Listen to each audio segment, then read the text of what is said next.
My name is Thomas Sutherland, and I am the Farish Theater and Cable Channel Coordinator at the Lexington Public Library. Filmslang is Lexington's only film festival that takes submissions.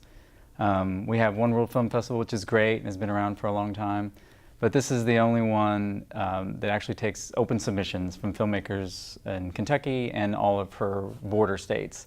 And that's something we did this year. So for our first 4 years, we did not take submissions, and then the last 3 we have. Before Lexington Film League, there was really nothing connecting the dots of Lexington filmmakers or getting your work screened, and they started that, and I'm just so glad that the library's been able to facilitate the mission that they have. My name is Sarah Wiley Van Meter, and I'm a co-director for the Lexington Film League. And I'm Lucy Jones, and I'm Sarah Wiley's co-director. The first Filmslang was in 2009, and Filmslang started as part of Boomslang, which Soraya Brewer and WRFL put together for several years. I had reached out to the Film League about a month or two before the first Boomslang and asked if they could organize something, and it was just kind of too last minute to really get something together. So the next year I approached them early and just asked them to kind of curate and organize some kind of film event, and gave them pretty free rein to do whatever they wanted to do. So they decided to do the screening of Heavy Metal Parking Lot, actually in the parking lot of Buster's while we were having some rock shows inside. And then the next year I just asked if they wanted to do something again, and that second year I think was when Tom Sutherland became involved, and he really kind of elevated the whole experience. So it was a couple years after that before it really kind of took on how they worded as kind of a South by Southwest style, multi-event film festival platform. The Lexington Film League has always taken on the role of organizing it along with Tom Sutherland, and then we would always just kind of promote it as a Boomslang event. It's been really rewarding to see that that event has kind of taken off on its own and that it can exist independently of Boomslang. So I'm just really, really excited that it's still happening. Filmslang has had several iterations, and it began in what is now Broomwagon on the corner of Lime and Loudon, and it was a bunch of video projections thrown up on a wall. We called it Filmslang, called it a day.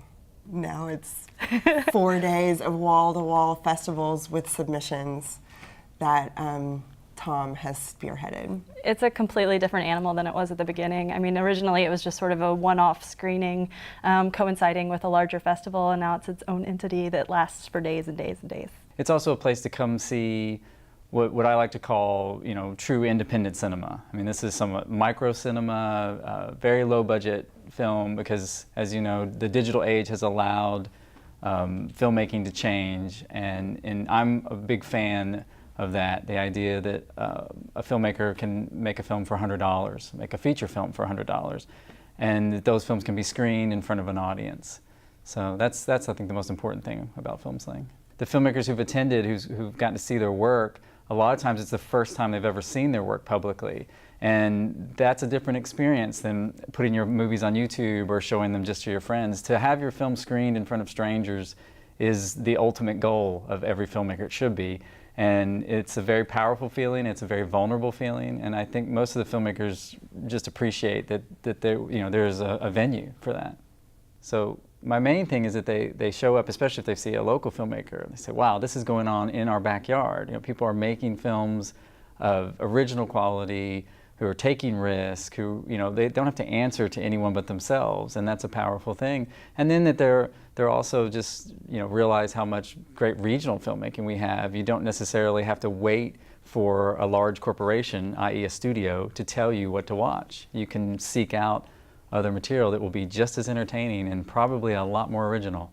Generally, we just really want to cultivate an appreciation for how much is happening regionally in film right now. So all of the films that are in competition are from neighbor states, border states. So I think more than anything, we just want to let people know what a thriving film scene exists in our region. So we'll have, I hope, a lot more filmmakers will be coming from out of state to see their work.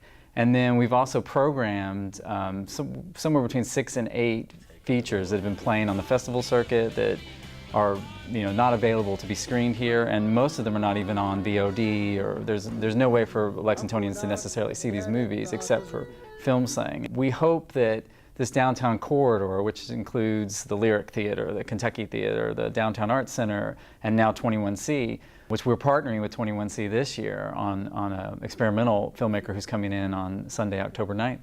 So we hope that in future years we can have this whole corridor be kind of for 4 to 5 days engulfed in filmmakers and film goers. I mean, that's the big goal.